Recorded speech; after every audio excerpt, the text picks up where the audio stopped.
Boa noite, pessoal. Então, hoje a gente está fazendo mais uma live aqui do Medical TV. Nós vamos falar sobre problemas do coração em época de pandemia. O nosso convidado aqui na bancada é o Dr. Rodrigo Brasil. Ele é cirurgião cardiovascular.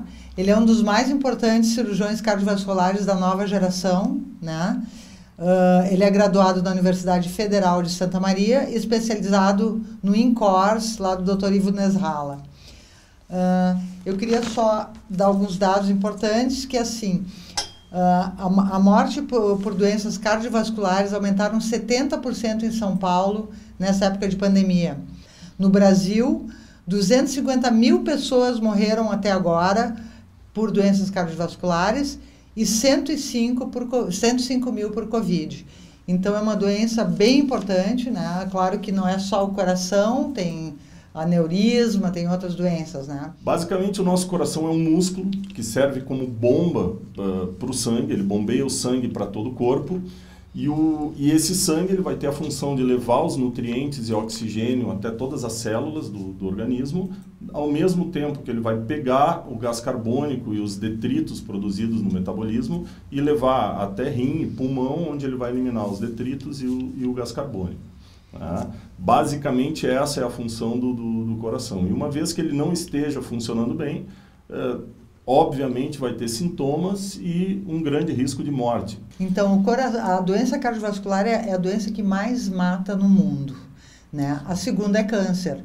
Eu, como cirurgião, a gente opera os pacientes cada vez mais doentes, mais idosos, consegue dar um resultado melhor para esses pacientes, a qualidade de tratamento está melhor, tanto do ponto de vista de expertise médica, da troca de informações, quanto de tecnologia. Então, hoje a nossa tecnologia de instrumentais, de drogas, melhorou muito.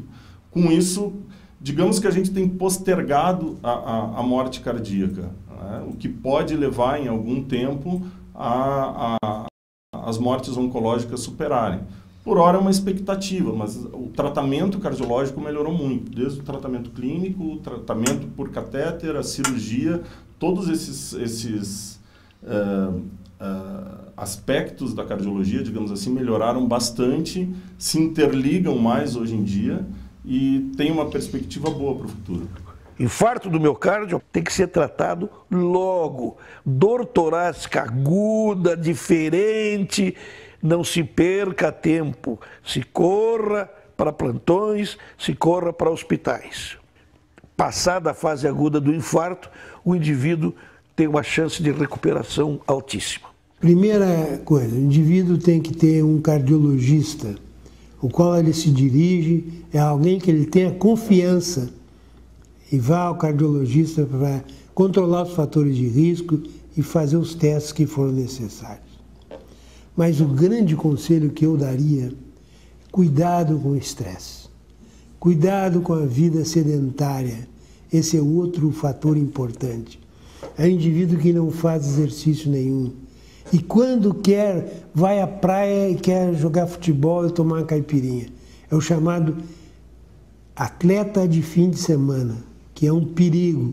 Quem falou aí foi o Dr. Michelin, né? Que é um cardiologista experiente aqui de Caxias, e o Dr. Ivo Nesralla, que é lá do Instituto do Coração, onde tu fez a tua formação, né? Isso. Em relação ao que o Dr. Michelin colocou muito bem, hoje o que está acontecendo muito é que as pessoas, por medo do Covid, elas deixaram de ir ao hospital. A gente cada vez mais está encontrando pacientes dentro do hospital que estão recebendo tratamento postergado.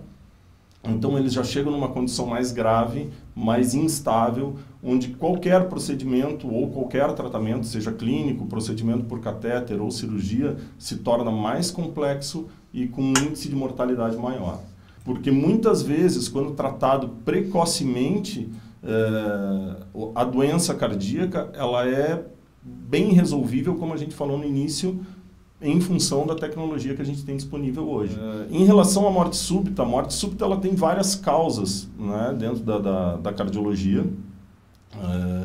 E todas elas, é difícil dizer que podem ser prevenidas, mas pelo menos elas podem ser controladas. Como o Dr. Nesralla colocou bem, desde que se mantenha um acompanhamento, com o seu cardiologista, esteja com os exames em dia, com os tratamentos em dia, e a qualquer sinal de alteração do seu quadro clínico, se procure o atendimento, a gente consegue diminuir grande parte dessas condições, visto os dados de aumento impressionantes de morte súbita durante o período de pandemia.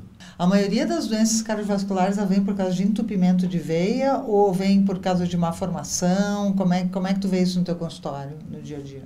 Hoje em dia, na nossa prática, a gente tem mais ou menos 50% dos pacientes da cirurgia cardíaca são coronariopatas, né? Então, ainda essa condição de estilo de vida, sedentarismo, obesidade, diabetes, enfim, todos os fatores de risco, eles têm um grande peso na doença cardiovascular, apesar do que o componente genético é bem importante. Os outros 50% se dividem em outras doenças, na grande maioria sem relação comportamental. A questão da safena, né, da troca da veia do coração, aquela, né? É uma pergunta assim, muito frequente, né? Se a pessoa fez uma cirurgia de varizes e tirou a safena, tá? O que acontece? Ela vai perder essa veia? O que acontece? Como é que funciona a ponte de safena? Onde a gente tem um entupimento numa coronária, ou seja, a coronária é aquela artéria que nutre o coração. Essas coronárias normalmente são finas, giram em torno de 2 a 3 milímetros, ou menos em alguns pacientes, e ela facilmente forma placa de ateroma e se entope. Bom, o que a gente faz na cirurgia, que é um dos tratamentos da insuficiência coronária ou da cardiopatia isquêmica? A gente coloca uma ponte de safena, desviando esse fluxo. Então, a gente vai colocar uma ponte, chamada ponte de safena, mas são bypass coronário, que a gente chama. A gente vai levar o sangue adiante daquela lesão, para que o sangue chegue no miocárdio. Bom, a safena, como veia, é um dos enxertos que a gente pode utilizar. E como eu estava falando no início, hoje já está bem sedimentado que os enxertos arteriais são melhores do ponto de vista de durabilidade e perviedade, que a gente chama, que é o quanto ela se mantém pérvia, são melhores do que as safenas. Hoje, na nossa cirurgia, praticamente a gente não usa enxerto de safena, né? Nós temos uma artéria, que é a artéria mamária, nós temos duas, uma de cada lado do osso aqui do peito, por dentro do tórax.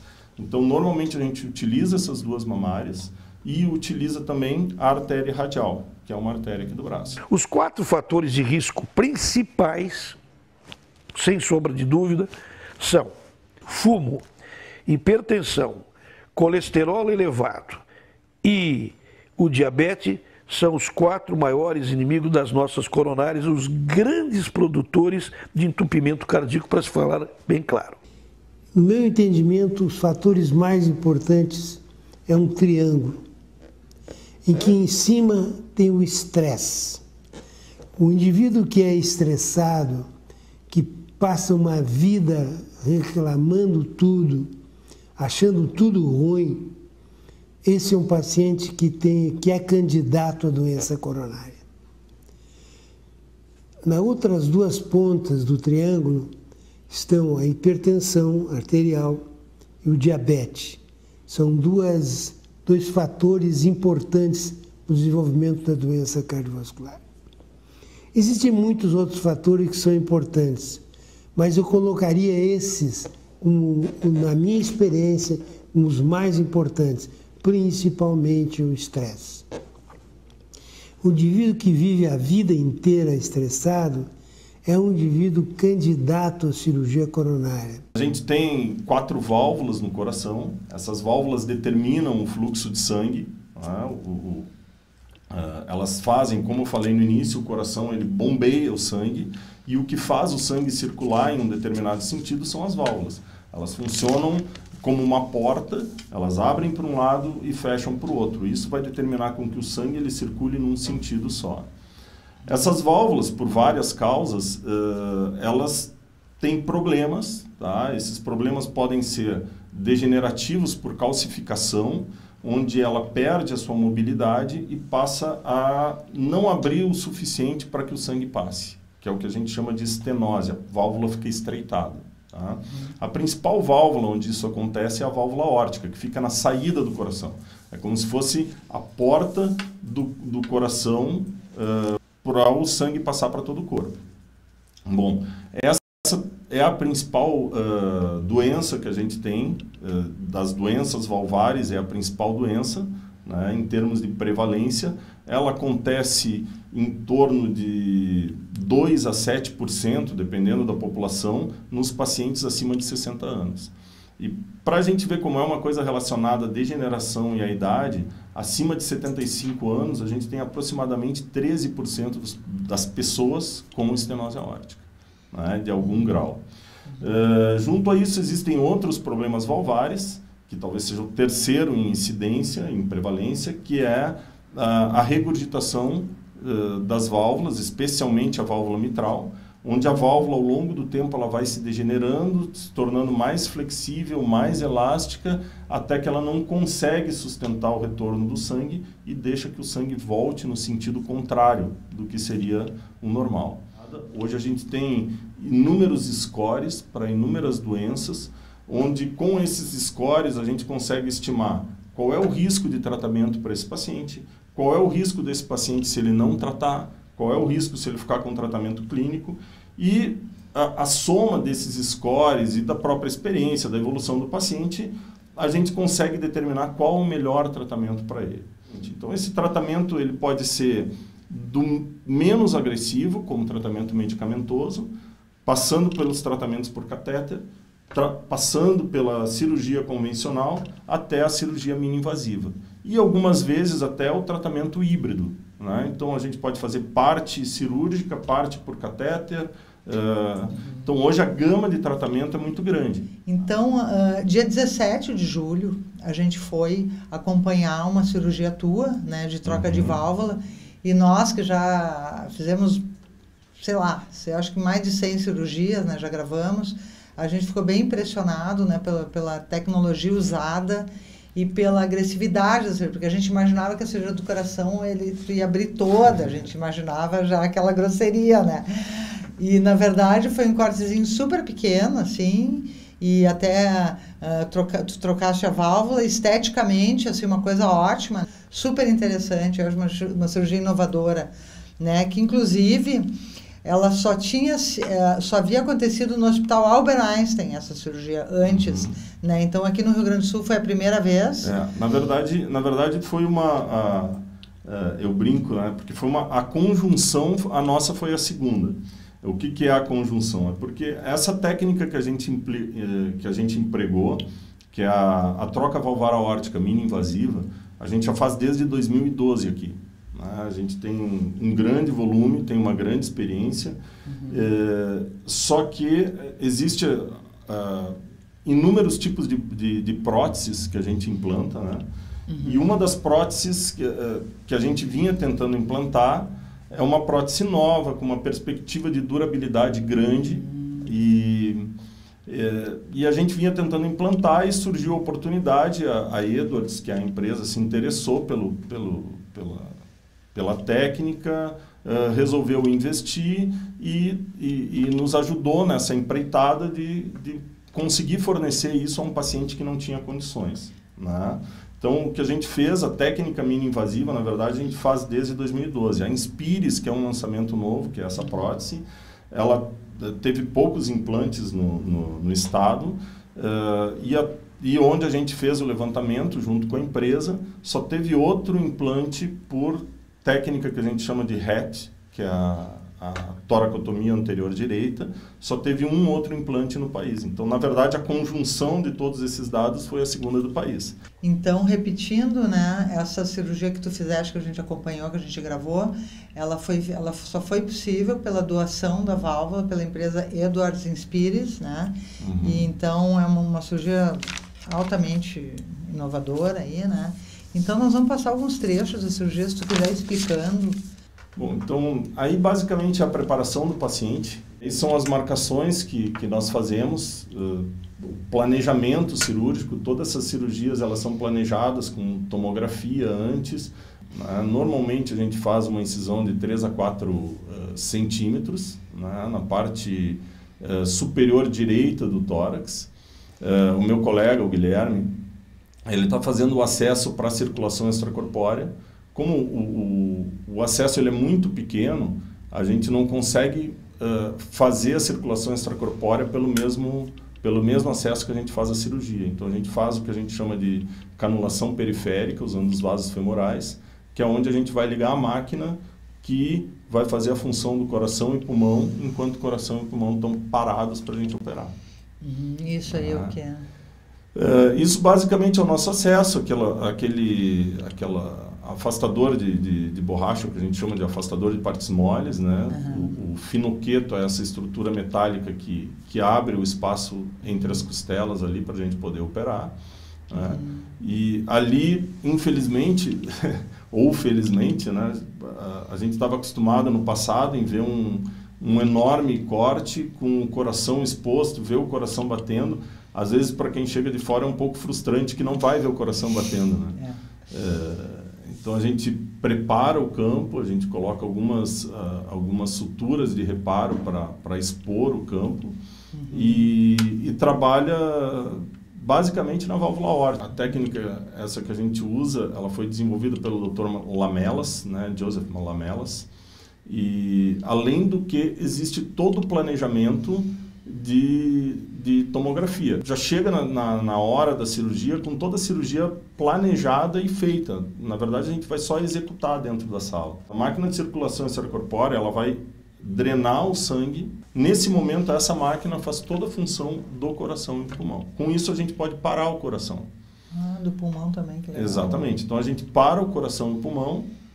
E aí, nesse momento, com o coração e o pulmão parado, é que a gente vai abrir, tirar a válvula nativa e implantar a prótese nova. Aí, né? Então tu já está tirando. Aí tu está tirando. Nesse momento, o coração está parado. Né? Nós vamos abrir a válvula, a aorta, que é por onde a gente acessa a válvula aórtica.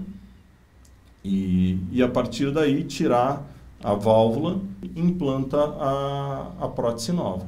Então, o paciente, ele sai em 3 dias, normalmente sai com muito pouca ou sem dor, e em 1 semana, 10 dias, ele está em condições de ter atividades plenas, como dirigir, fazer academia, todas essas coisas perfeitamente. Essa prótese, a Inspire, isso é uma prótese biológica, né? Então, essa é uma prótese feita com o tecido do pericárdio do boi. Existem outras próteses que são feitas com a válvula em si do porco, né? Então essas são as próteses biológicas que a gente também implanta, que é outra técnica mini-invasiva. Essa tu implanta com catéter. Que é a válvula que a gente implanta com catéter. Então ela vem num frame, vem numa estrutura metálica. Bem fininha, e chega lá e abre. Exatamente. A gente consegue levar pela virilha até a válvula aórtica e expande ela lá dentro. As próteses biológicas, em geral, a gente tem uma durabilidade que varia muito conforme a idade do paciente. Quanto mais novo o paciente, menos tempo dura a prótese. Loucura. Muito provavelmente pelo sistema imune agredindo a prótese. Então, a gente sabe que abaixo de 70 anos, 65, 70 anos, a durabilidade média delas ali é entre 10 e 14 anos. Né? Acima dos 65, 70 anos, a gente passa a ter uma durabilidade, isso estou chutando médias, né? Pelo que existem na literatura, uma durabilidade de 20, 25 anos até, dependendo da prótese. E dentro desse contexto todo, a escolha da prótese ela é uma coisa muito individualizada. Bom, então aí a gente está medindo a prótese, apesar de a gente fazer toda a medida pela tomografia, a gente sempre confere em loco, então existe uma réplica das próteses por tamanho e nós medimos o tamanho da prótese que vai entrar naquele anel, né, no anel valvar. Depois de medir, nós passamos todos os pontos, então a gente passa os pontos pelo anel valvar e depois todos esses pontos vão ser amarrados na prótese, né, por uma técnica que a gente chama de paraquedas. A gente passa todos os pontos no anel e depois, essa é a prótese, a Inspires, né?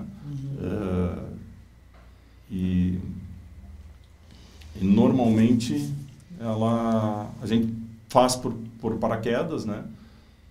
Ó, então essa é a prótese, é uma prótese de pericárdio. A diferença dessas outras próteses biológicas é que elas têm que ficar sempre mergulhadas em líquido. Essa vem seca, é um tratamento diferente. Como eu falei antes, nós passamos todos os pontos no anel da prótese lá embaixo. Depois na prótese, aqui em cima, a gente faz a técnica que a gente chama de paraquedas. A gente baixa todos os fios juntos e depois amarra. Desde a entrada do paciente até a saída do paciente foram mais ou menos 4 horas. O nosso tempo ele gira em torno de 60 a 70 minutos de circulação extracorpórea, e o tempo de isquemia do coração, que é o ponto em que o coração não está batendo, que ele está completamente parado, ele gira em torno de 50 a 60 minutos. E tem dado bem certo. Sabe? Aí o coração, quando ele volta a bater, como eu disse, para quem gostaria de ver o coração batendo, às vezes é um pouco frustrante, porque a gente não enxerga. E passa para o fechamento da incisão. Olha ali, ó. A incisão que é super pequena, né? O cara, Então, isso aí eu acho que, em 5 anos, o cara nem tem uma cicatriz, né? Eu sentia muito cansaço antes dessa cirurgia, eu esperei muitos anos, 8 anos eu esperei para esse momento. Hoje, graças a Deus, estou bem. Quando eu tinha problema, caminhava 200 metros, tinha que parar, porque não aguentava mais. Tinha problema seríssimo. Andava, tinha que parar aos poucos, não dormia direito, me virava para cá e para lá. Agradeço muito pelo doutor que fez a cirurgia. Se não fosse por ele, não sei o que seria de mim. Hoje me sinto muito bem, graças a Deus. Estou melhorando a cada dia que passa. Da vida da pessoa, né? Porque verdade. ainda mais problemas de coração, o cara sente falta de ar, né? Sim, é gratificante a gente fazer, porque assim, a gente se sacrifica, principalmente com essa onda de cair na mini invasiva, acreditando bastante nisso. A gente tem que abdicar de horas com a família, abdicar de horas de lazer para ir atrás de especialização. Como eu te disse aqui, muito pouca gente faz aqui no estado, praticamente ninguém. Então, tu tem que estar sempre correndo atrás disso, né?